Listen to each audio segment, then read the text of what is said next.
First day po namin dito. So, ang ibinilin po ni architect sa amin dito guys, maglilinis po ng mga damo. At makikita nyo naman to, puro retaining wall po yung ating gagawin. Ito nga po pala yung aming lutuan, mga idol, mga boss. Meron po tayong lutuan dito, ito lutuan ng kanin, then meron po tayong lutuan ng ayan. Kompleto na po dito. So, mabait po yung ating boss, may tarima rin po tayo dyan. Dito po sa pang-apat na tao, tapos dito po sa likod, guys. Dito po yung aming munting kusina. Ang supply po pala ng tubig dito is MWF.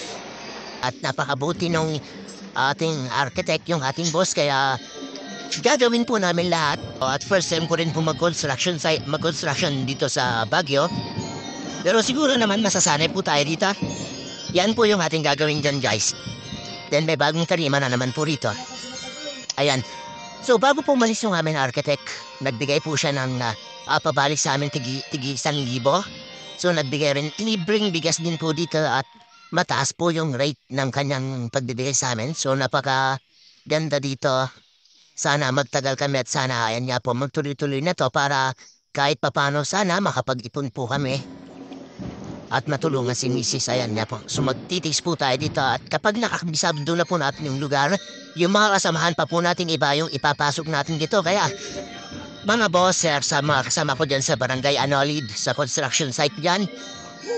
Testis muna kayo dahil kapag tayo ay nakapagsimula na po rito, hindi po namin kayang apat to.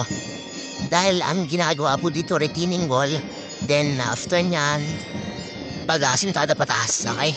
So matibay po talaga rito dahil makikita naman po yung mga kabahayan, matataas yung mga lugar, kaya matibay po yung pundasyon na paggagawa. So makikita niyo napakalalim.